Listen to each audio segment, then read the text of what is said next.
And we are live or like slowly merging into live world as I speak. Okay, it went blue and red. We're live. We're live now, guys. Don't worry. Stop worrying. Here to talk about the TV that we've watched for the last 2 weeks. And by we, I mean me and Carey, because spoiler alert, Kate got kidnapped by aliens. You'll see her again in 2 weeks. And that's really all I can say on the matter legally. Did sign in non-disclosure with the FBI, so sucks. Carey, how have you been these last 2 weeks? I have been fantastic, watching some interesting things. It's a beautiful life. Tell me an interesting thing you did, and you are welcome to make it up. I will not know the difference. An interesting thing I did other than what I watched. Yeah. Okay. Let's see. Other than covering town and county governments that are doing crazy, wicked budgets, I've been working on my disc golf game because I've transported myself back to the 1990s. So that's a keen thing. So that's kind of new for me. So That's really cool. Is that not because I feel like when I was like maybe like early 2000s, that was like still popular. It was like having a resurgence. I don't know. I feel like that's like an ongoing thing that like comes in waves, and every once in a while people are like, wait, that's really cool, and that's like a really eco-friendly good sport. it's certainly had a COVID resurrection for sure in terms of Yes. its popularity. So yeah, um, that's where I've been spending most of my time recently. So yeah, good exercise out in the open, out in nature, good deal. That sounds fantastic. I went to a concert recently. That was really fun. That was new and different. That felt very foreign after, so many years of no crowds, nobody nearby, whatever. And it was still, like still distance and the whole blah, but it was like, okay, are we, are we getting back to, some live in person stuff? Maybe, maybe not. Don't quote me on that. Stormy in the chat says, hi to you both. Hi, Stormy. We missed you last week when we didn't go live. I'm very excited to hear about what you have watched in the last 2 weeks. Now, Carey, this is normally the point when we would have Kate, the only person who actually keeps up with things, come on and tell us the news. Now, I certainly am not a reliable news source, but I do have two trailers that were sort of on my radar to mention. So I'm going to let you kick it off first. I know there's one trailer you already want to mention, and I'll wrap it up with any of the bare minimum news that I know of from the last 2 weeks. So one of those trailers would obviously be Black Adam, correct? That Um, is correct. it's strangely enough, it actually looks like a really interesting and inviting trailer, and it's probably that way because it's almost like sort of a shot for shot trailer comparison with Black Panther, and it's sort of like eerily the worlds sort of look the same. The trailers sort of had some of the same shots like from the drop ship, and it's just eerily crazy. And I'm just assuming, just like regular directing, someone says, hey, we need to put together a trailer, these are the things we have to have, and it just seemed to all line up. Not to say that I'm not interested in what Black Adam is going to be. If you're going to copy a trailer, might as well copy a really good one, right? Maybe someone should talk to the folks from Gotham Knights about that. But no, it looks interesting. And What do you I think of the casting for Black Adam? I know it's kind of hard to judge, although we're certainly going to judge anyways until we see the trailer. So now that you've seen the trailer, are you feeling better or not as good about the casting? Well, I mean, The Rock was basically born to play a superhero, so I mean that seems like perfect casting, particularly playing an anti-hero. So I mean that's sort of right in his wheelhouse. I'll be honest, I don't know a lot about some of the co-stars. I may have seen the guy who's playing Hawkman. I think his name is like Aldous Hodge or something along those lines. He Mhm. looks the part, so I mean that's sort of like half of the job right there. So it looks like it's casted fairly well. Pierce Brosnan as Dr. Fate is an interesting choice to me.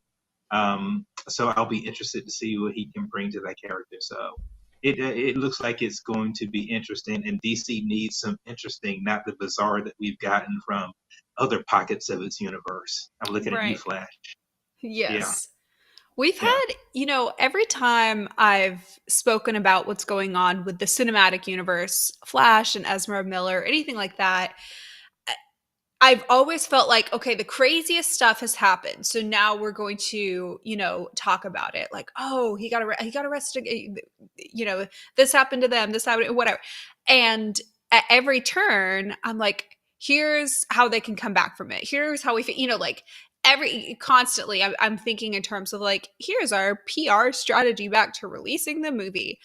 At this point, I'm like, A, I don't know how they come back from this. B, like that movie has to be canned at this point. Like, are we really doing this right now? We're talking about Warner Brothers, who likes paychecks. You're not going Mm, to release that to HBO Max. I mean, they've already spent a boatload of money on it. Um, it could be groundbreaking in so many ways, they do get the benefit of not having it released until next year. And say they delay it till, say, like the fall of next year, right? There could be some interesting edits that they do, some reshoots, mhm. um, to sort of, I mean, they're stuck with what they got, but there probably are some things that they can do that they have to do because it's already done. So you just have to bite the bullet and push forward, I I suspect. understand they don't want to like scrap the money that's been put into this, but I just don't understand how you do a Flash movie without a press tour with your main cast. And I just don't understand how they'd be able to have Ezra go on a press tour at this point. I mean, like last I heard, and like again, by all means, don't treat me as a press source. Ezra is like hiding from authorities and has broken several, and there's like warrants out for their like, let's pretend, you get a PR babysitter who will sit there and hold Miller's hand through the whole thing, get them to do whatever.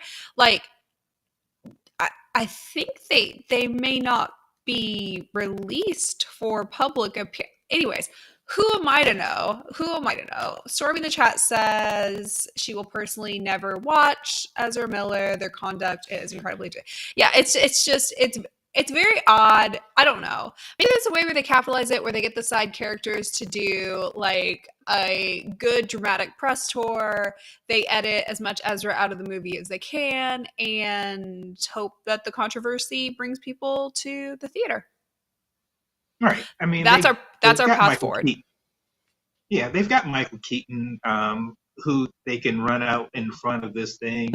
But yeah, it's let's be honest, it's a disaster. Yeah. And then depending and Aquaman 2, um, feels like it's going to have some issues for different reasons. It's, DC has just got some problems. I feel like the Aquaman 2 situation has come back around, but it's also that's another difficult one to talk about because it's such a serious issue that it's just sort of like I'm gonna let that go. Whatever happens, happens. Um, That is fair. okay. That's fair. The other trailer, highly related to, comic book content in general, is of course Netflix's Persuasion. This trailer came out, I believe it was this week. It might have been as recent as yesterday. Yesterday was when I was able to get around to watching it, starring Dakota Johnson. Now, I am sympathetic to both sides on this one. On the one hand, I'm very excited. It's Jane Austen content. Of course, I'm going to be there. It could be terrible, and I'm still going to be there.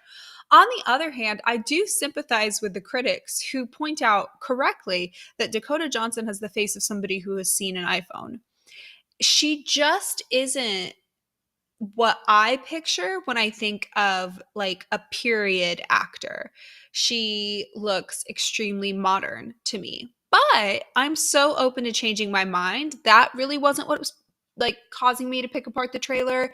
It was like these weird like they had these sort of like slapstick accidents where like, oh, sauce gets spilled on her, or oh, somebody has jam on their face, just like weird like food silly accidents. And I'm like, is this a comedy? I've read this book. This isn't a comedy. It's like an angsty romance with a few like slice of life things. Like they're trying to like Bridgerton-ify it and kind of turn it into a rom-com. I love a good rom-com, but I'm struggling to understand what genre this movie is. I will report back when I inevitably watch it. Dig it. All right, Carrie. Well, one last thing in the chat, Stormy says, I do feel for the girl coming in as Supergirl. This dumpster fire is her introduction to the world. Entrance to Marvel or DC is trial by fire. I they'll make it through. She also says, I watched the Persuasion trailer. I know nothing about it. I'm not sure it's for me. To be honest, I never had Dakota work for me in a film. I think she's good. I'm really trying to figure out what they're trying to do here. I hope whatever they do is good and blows my mind. Again, my little mind trying to wrap around what genre and goal they're doing here. It's not quite doing it for me yet, but let's not rule out an 11th hour turnaround. It can always happen. Ready to be disappointed. Carrie, did you just finish watching The Flash? Because I just finished watching The Flash. I did indeed just finish watching The Flash. Well, let's get into that because I think we've had 2 Flash episodes since we last talked, if I recall. And tonight's episode was really interesting. We got to explore a bit more about Mina, our new speedster. We got a little bit about her backstory and her love life and her expertise and, just trying to pack a whole season into one episode, which is great. And we also got a couple reveals at the end regarding what's going on with Caitlin and what might be happening with Cecile. And we had a little hint of that in the promos. And then, of course, we have our ongoing saga with Sword of Wells. So, what did you think of tonight's episode? And also last week's, for good measure. I'll start with this week's episode.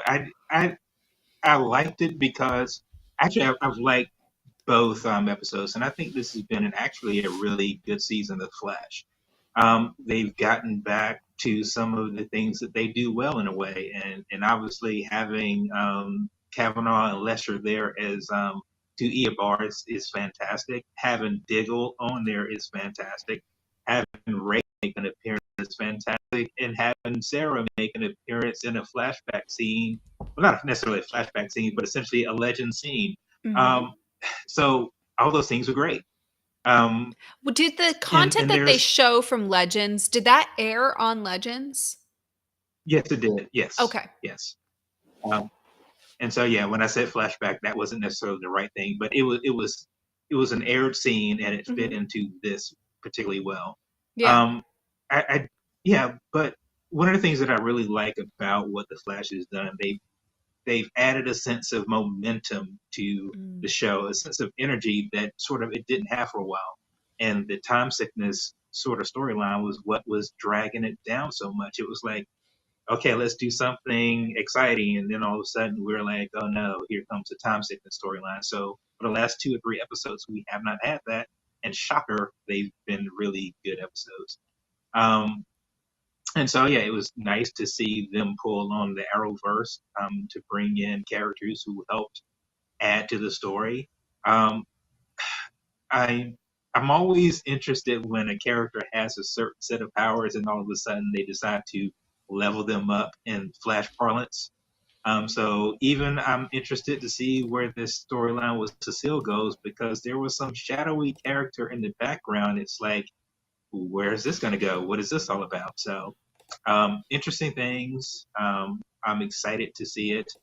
And even the episode before, when it was sort of focused on Allegra and Chester and the employees at CCC, in ordinary circumstances, those aren't characters that I care much, if anything, about. But that particular story, there was really good chemistry between Allegra and Chester, sort of trying to take the lead role in making sure that they could keep their employees and folks safe. That was really nice to see. It wasn't just a, hey, will they or won't they? We have this angsty relationship. No, they really had something legitimate to do, Mhm. and that was nice to see. Um, Even the CCC employees, one in particular, could have probably come across as like a little whiny, but Mhm. who wouldn't be whiny in a situation when you come to work and your boss puts you in a life or death situation by lying to your face? Yeah, I'd be kind of whiny about that too. But I think they all had enough time to sort of tell their stories authentically and sort of in a way that was believable. um, and beyond that, just sort of like the DC sort of fan that I am, it was nice to see Allegra use her powers in a way um, that, to a great degree, at least personally, I never really sort of understood how they worked or what they did. At least you got to see what they look like when she goes full sort of binary, right? And I thought that was cool. It So was nice to see the mechanics behind it. And it was also nice that she had an episode dedicated to her where she was at work, but she wasn't like it wasn't like, oh, here's an Allegra and Iris at work episode. I think there's some potential with Allegra and Iris like working together. Don't get me wrong, but I just feel like they've had some missteps trying to show a hierarchy, having Allegra always refer to Iris as boss and always kind of coming across as deferring to her on everything. And in this situation, allowing Allegra to come forward and shine was really nice. Allowing her to talk about her sister's history, allowing just simple things like allowing her to talk in Spanish and weave that into the storyline. I thought that was really thoughtful. It was really well done, and it wasn't over the top of like, here's the Allegra episode. Allegra's gonna do the intro, like almost making it like a one-off that you can skip. It was still relevant to the storyline and the characters from her office, from Central, whatever the journal that she writes. The characters from her office are actually people they've introduced before. They had pre-established tension with her and that one, like, straight A style girl, like that kind of stuff. So we're at least a little, if you're even moderately interested in her, which I am, she's currently one of the characters I like a lot, and I like the relationship between her and Chester. You are not at all seeing it as like a one-off skippable episode. And I will say, Chester did a really good job bringing in that outside perspective into the office as well. The circumstances under which he was there, of like, oh, voice modulation, thin at best, like did not make any sense, but his presence was really good. One thing from her episode, Allegra's, and Mina's episode this week that I started to notice that I think they did well under difficult circumstances is what I'm calling like patchworking in love storylines. Now, Barry's supposed to be the paragon of love, and the Flash is supposed to constantly have this like love, romance, everybody loves each other type of thing going on. That's difficult when Barry's wife, sister, whatever, is not there, right? And they can every few episodes say, like, I just think of my lightning rod once in a while, but it's sort of like, okay, grandpa, time for bed eventually when she's not actually there. So to handle that, they do stuff like they've got cute moments with Joe and Cecile. I think those two have great chemistry, very believable. I think Allegra and Chester are doing a really good job. And then this week, even just having Diggle talk about his family, fantastic job. One of the best representations of Diggle I've seen in a crossover in a while, by the way. And just his whole like reference to Lila and the kids, and if that's my choice, there's no, that kind of thing. And then of course Mina and her like lab husband or whatever. I have my bone to pick with how they presented Mina in some way, but the love story was believable. So patchworking in love stories in the absence of a love story for their lead right now, it makes sense. It's a good job. you're exactly right. And those are sort of the things that make a sort of universe and make characters feel lived in, right? When you can see that expressed in sort of the short amount of time that they get the opportunity to do so. So I certainly appreciate that. Um, which is it just makes it even more glaring, though, to be honest, that like you said, Barry is supposed to be this paragon of love, and they seem to have the weakest sort of relationship on the show, and that's just sort of a strange choice to make. And it has to have been a. I'm wondering if that quote unquote paragon of love was a choice that the Flash folks made, or was that a choice that basically CW crossover folks made, and it's something that they had to live with. It just doesn't seem to fit or work. They just don't At do it well, real at well. that time, at the time that the choice was made to write Barry as the paragon of love and everybody else as the paragon of what they were at, they were in this very much like, we're going to beat you over the head with what we want Flash to be. They were referring to Barry and Iris as the gold standard. They had the whole like wedding crossover, and then they had they were just sort of like, we can't show you, so we will tell you. And I think that was the choice they were making at the time of like, if we assign them all of this enough, eventually you're just going to see them as that. I think what's unfortunate is that happened to coincide with sort of this broader cultural phenomenon of us being aware that like a common marketing message in marketing, political topics, whatever, is simply saying something, even if it's not true, often enough to where people might start to think it's true. And I think it just wasn't a good strategy at the time. And I think they've genuinely backed off it. They still tell us rather than show us when it comes to Barry and Iris, but the way they do it is just very, very different now. It's less of a like, I'm just going to obnoxiously say this until you believe it.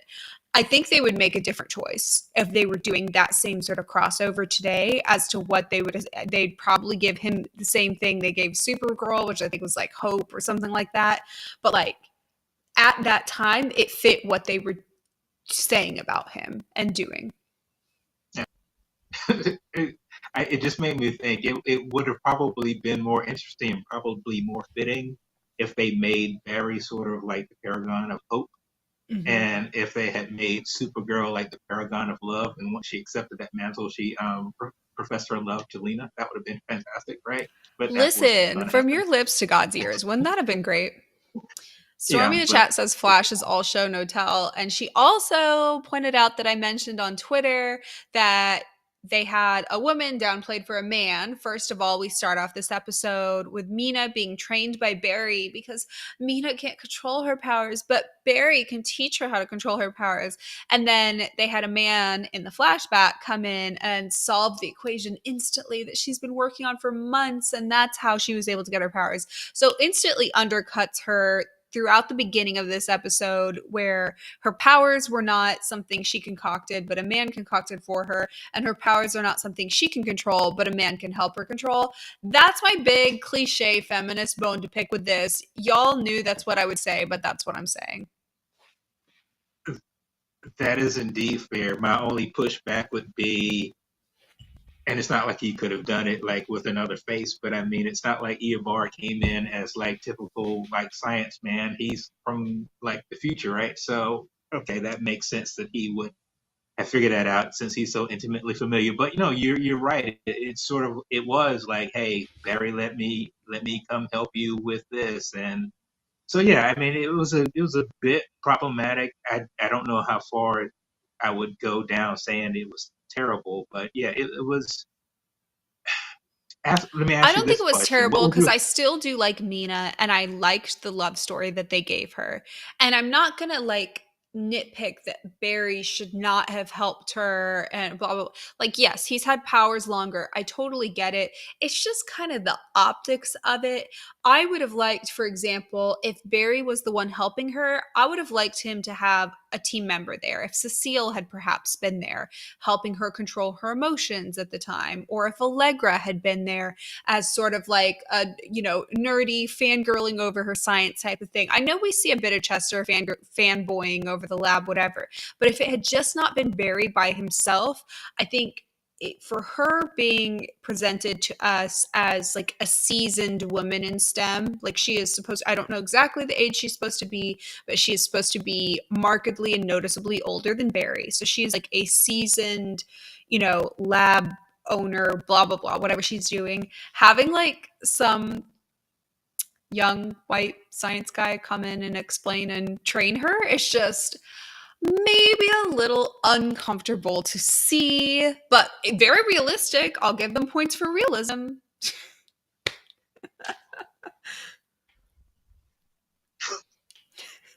That was funny. If Thank you for laughing. what I can say about the Flash is something I could not have said before I started the season. I'm really looking forward to seeing where this goes. Yeah, And I don't know how much money you could have given me at the beginning of the season to make that statement. So there's that. that is very fair.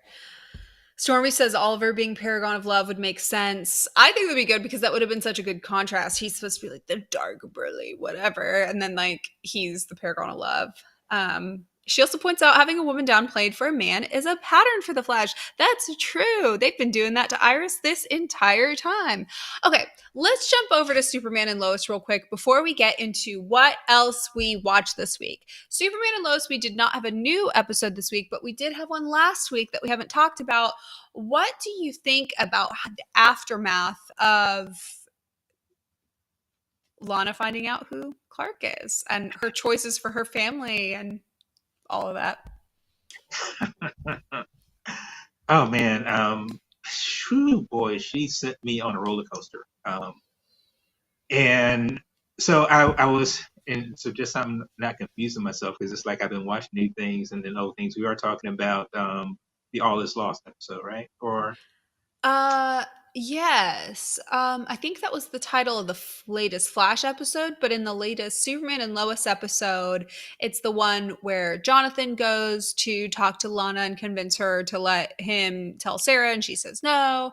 It's the one where they have like family dinner between Lana and Kyle, and they're like so obviously trying to redeem him, and I hate it. It's the one where they go to find Lucy. So Lois goes to find Lucy and they're like out in a field and oh yeah, evil big yeah, bad lady is trying to get Lucy to tell them where Clark is. And yes, Clark kind of loses his powers. This is the worst synopsis of all time, but you get what I'm talking about. yes, and that is the episode All Is Lost because at the Oh, end of maybe it, it I got looks the like all title is wrong. yeah, That yeah, was my bad. yeah, yeah, no worries. So yeah, um, Lana, I don't know, man. It just seems like they're. I don't know that the path that they have her on is. It doesn't feel direct. It doesn't feel honest to who she is. It just seems to be sort of setting up sort of like obstacles or sort of um, stumbling blocks for no reason, and it just seems kind of strange. I mean, obviously her world has been rocked by learning that her best friend is Superman, who would that not have an impact on, but to sort of like decide to shut that off. And I will say this though, the conversation that she had with Jordan about staying away from Sarah, I don't when she said, or at least when he said that he could protect Sarah, um, I think it was important for Lana to tell him that no, you can't. Superman can't protect everyone, so you just can't do it. Mm-hmm. Um, and so it's important that he sort of understands not only his limitations, but obviously the impact that his limitations could have or would have on someone else. And he was right at the end. He was like, he was being selfish. And I Mm-hmm. think that was an important thing for him to point out. So in that respect, I give Lana kudos because I mean, ultimately she's looking out for her family. How she Mm-hmm. does that, we might have issues with, but at least that's sort of the reason why she's doing what she's doing. If Um, she's really looking out for her family, she'll stop talking to Kyle, but that's my biased opinion. they got so much history, man. They got so much history, and They've got like kids too. Like, let me stop being a hater, but on the inside, I'm still a hater. Just know that. Just know that. I'll tell you the character that I have that I'm most exasperated about Hmm. is Lucy. Um, Yes. Yes. Why are they writing her like that? Like, what trauma does she have that has made her so Like, I know the conversation, for example, has gone around of like, do you think you'd be susceptible to a cult? And it's the people who think they wouldn't be who like would be. And there are so many like real life situations, like not even dramatizing for the CW, where somebody with a good head on their shoulders, who by all accounts comes from like a reasonable family without some sort of heavy trauma, will be susceptible to a cult under the right circumstances. And I think that's what they're trying to show here. And she does have so, she does have some trauma and difficulty, blah, blah, blah, like go to therapy, whatever. But it is a struggle to have her be in this situation and see every possible like logic and way that she's been reached out to, and she doesn't see it. And maybe we're supposed to feel that frustration because that's what they're trying to depict, but I'm with you. You know what would be really interesting that they could do? I don't know how closely you followed Supergirl, but I they watched it all. okay, so you're familiar with the couple episodes when they sort of had like flashbacks and took Kara and what's her sister's name? I have a brain for it here. But essentially they showed them in high school growing up and that sort of thing. Um, and so I don't think it would be, I mean, you don't have to do a lot of it, but it would be interesting if we have some sort of Alex. flashback. Yeah, I had to thank you. like stare into the abyss for a second to pull that one out. But I think it would be beneficial to the story that they're trying to tell with Lucy if we get to see firsthand how difficult and troubled her relationship was with Lois growing up Mm-hmm. and with her dad. I mean, we've heard about it, but we haven't really seen it and seen the impact that it's had on Lois. I mean, it had on Lucy, and then we could generally say, okay, now I see why she would go this route and why she would put her family through heck, and why even though that they're reaching out to her, she would feel like they're just gaming her and don't have her best interests at heart. But without that sort of background or without that understanding, it just seems like they're bending over backwards to reach someone, and every time she's thumbing her nose at them, and it's like we're the entire audience is like, why? Are we Um, supposed to and that's a choice, be right? as viewers, I hate to say it this way, but are we supposed to be kind of questioning Lois, not in terms of like whether she's good or bad. Obviously, Lois is good. But right now, they have two storylines for her wherein she is a like bad friend or bad sister. And I disagree in both counts. From my perspective, she's been a good friend to Lana and she's been a good sister to Lucy, going above and beyond for both of them to protect them, certainly. But there is tension in both of her main like female relationships. I wonder if Really, this three is of them. wait, say that again. I said, really, three of them, if you think about it. Oh, Her relationship her with, coworker. yeah, with Yeah. Chrissy. I mean, there. So Lois can be a pit bull in terms of being your friend. She can be loyal. She could be there for you, but she does have some holes. She does have some faults Mm. where she's missed some things, and I think the friends in her life sort of just take hold of those things um, and show them for what they are. Hmm. And so yeah, it's kind of difficult to see their point of view when we've only sort of lived with the character of Lois. And so I think they probably need to do more to sort of flesh it out. Hmm. That's a good point that this is occurring with Chrissy too. And that has to be intentional then in the writing, that part of what we're supposed to be seeing with Lois is tension with relationships with people she cares about, not really with Clark. They've been pretty more or less smooth sailing, I would say, this season, couple little like spats, but really her main conflicts have been with her close female relationships. I find it interesting.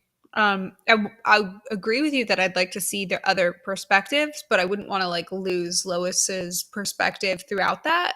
And I would probably typically Sure. this would be such a like I'm taking Lois's side regardless. You know what I mean? But with it Yeah, being I with mean, other women, I can't default to that.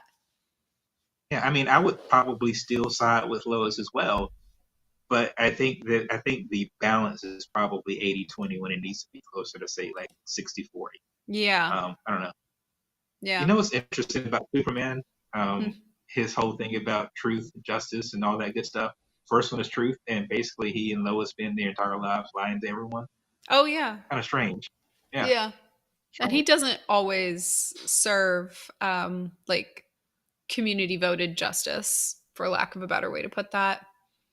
And um what's the last one? The American way. Yeah, well, Well, that one I don't want to say that one gets dropped, but it in currently it kind of sort of does.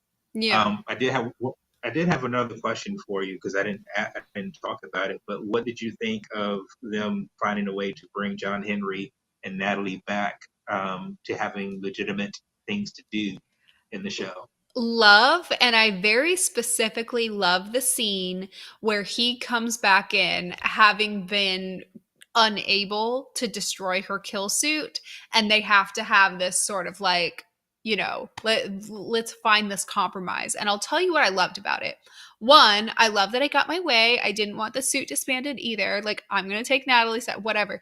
But it was very much this believable moment with a father and a daughter who is still a teen. So she's still, she's not going to make perfect decisions and she's not going to use the perfect tone and blah, blah, blah.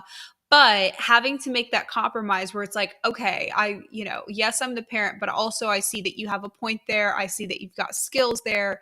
We're going to have to start to work together. And both of them are kind of uncomfortable with this new dynamic, which is newly emerged with her age of like becoming a young adult, like so well captured in kind of a short scene too, but I really admired the writing.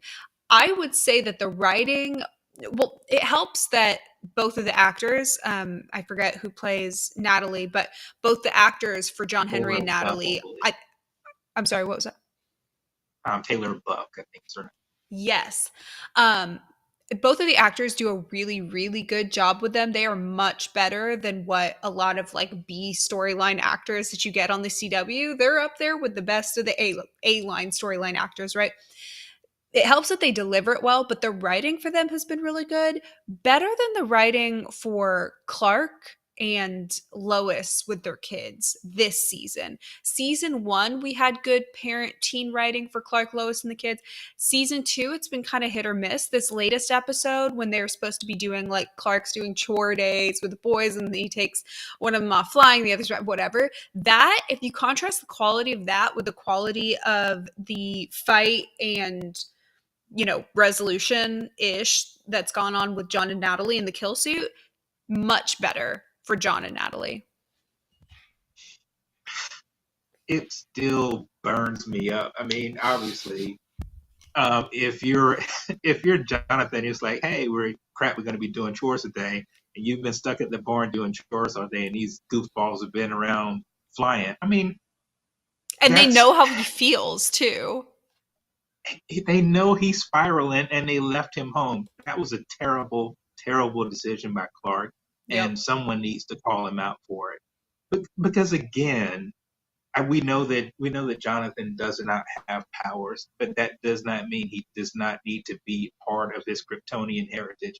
I might not have the powers, but I'm part Kryptonian. Tell me about my heritage. Take me to the freaking fortress. That's Mm-hmm. just that's just terrible. Yeah.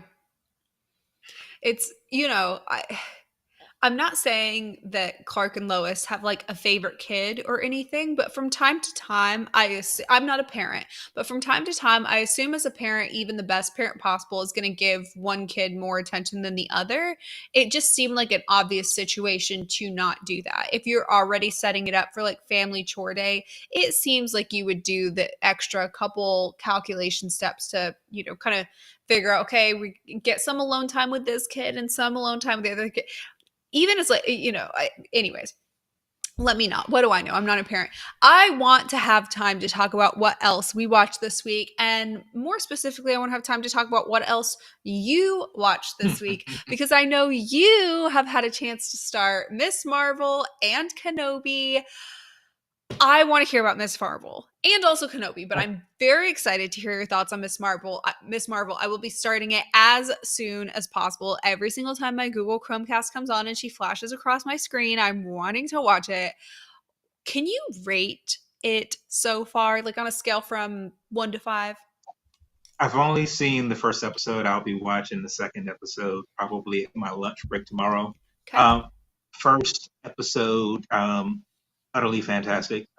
It's a visual delight. It's a narrative delight. It's written by people who care about the universe and the character, and it's acted by people who care about being there. You can just feel that. So if I had to give it out of a five, I would probably give it a 4.5. Um, just because I mean it's sort of the setup, right? It's really difficult to give a setup a five, but it's Hmm. pretty darn close. Did you ever see Into the Spider Verse, the animated movie? Yes, that was fantastic.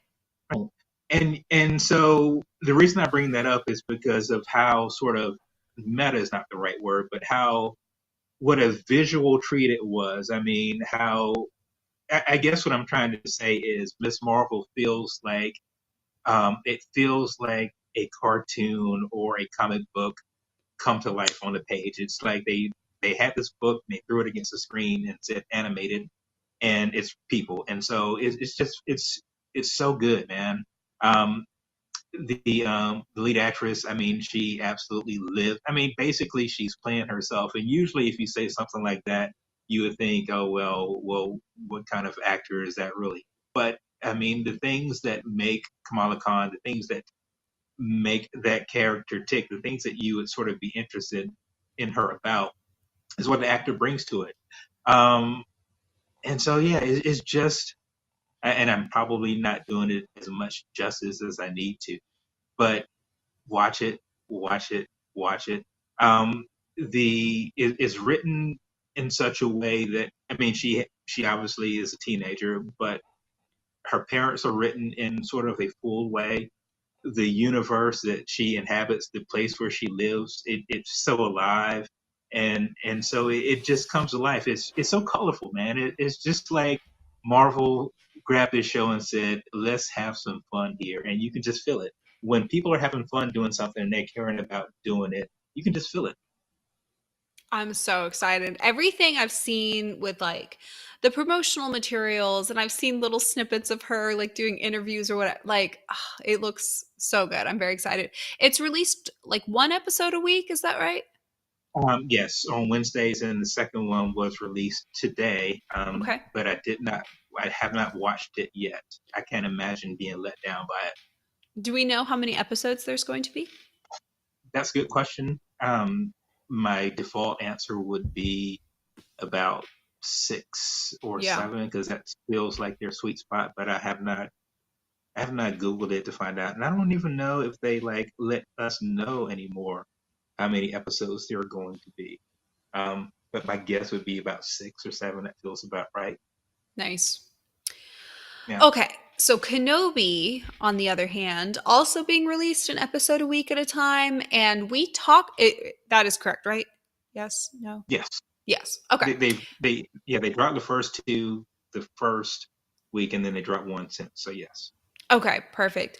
I know we talked about it when I think 2 episodes were maybe out, but you've had a chance to see some since then. Is it continuing to live up to your initial impressions? Yes. The fifth episode dropped today, and I watched that one during my lunch break. One of the things that I was always concerned about was how were they going to incorporate Hayden Christensen into the show, playing this character who's behind the mask and all, right? Um, but without spoiling anything, they found ways to do that through the magic of television, obviously, and flashback and all that good stuff. So they found a way to bring Hayden Christensen into the show in a sort of a way because anything we've known about Darth Vader has sort of been like it's just like the mystery behind the mask, right?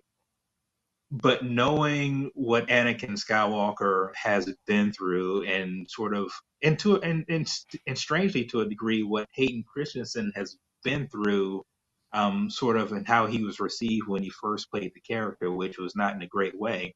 But to see the universe sort of embrace him again. And just to know all that, it brings a new layer of when you look at Vader now, you still see the mask, but you also see what is left of the humanity that should have been there that was sort of ripped away from him for so many different reasons in so many different ways. So it adds a different layer to the character, and we get to sort of feel that on the show.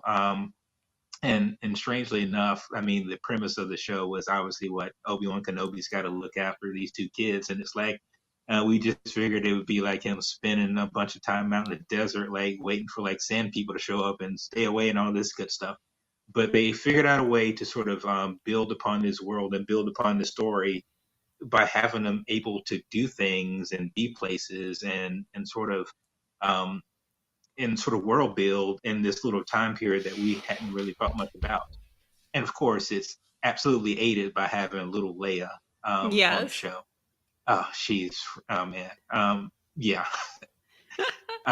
So yeah, her character's fun. And quite honestly, she can also be annoying as well. But let's be real, Kids are supposed who to be would want? annoying on TV. And and that's the thing. But the best thing about it to me is we would have expected Leia to be annoying is not the right word, but just a person, a kid who you couldn't just say we're going to do this because I said so and expect that to be it, right? Right. So yeah, because Headstrong, to spunky. yeah, yes, that's it.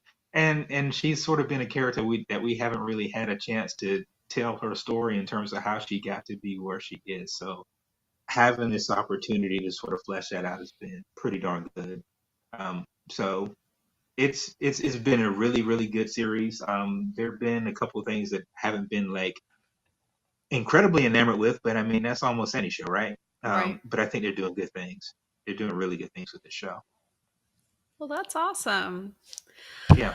Well, I'm very excited to start Miss Marvel and Kenobi. I did temporarily gain some Hulu access, so everything I watched Mhm. this week was Hulu.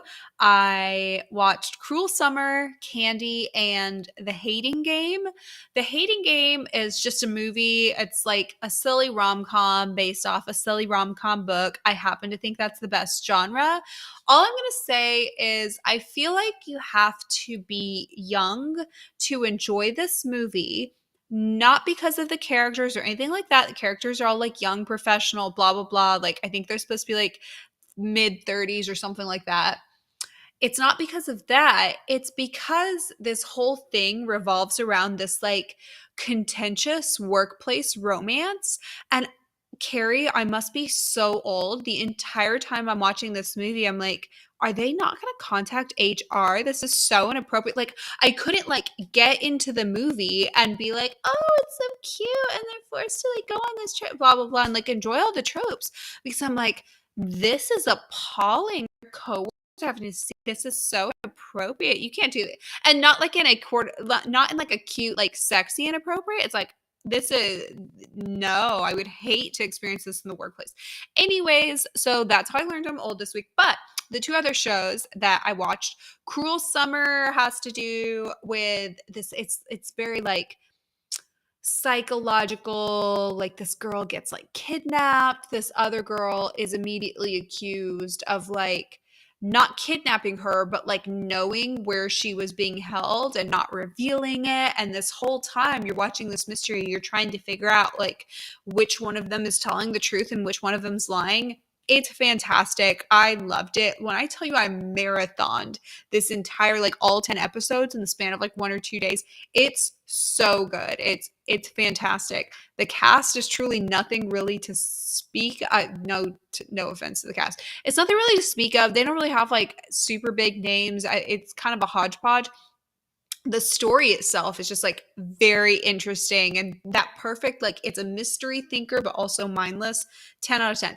Candy is one that Kate has previously mentioned in the news because there was like a serial killer or not a serial killer, a gory axe killer storyline situation based on real life that both Hulu and HBO Max are making shows about it. The Hulu one's out, HBO Max one isn't yet.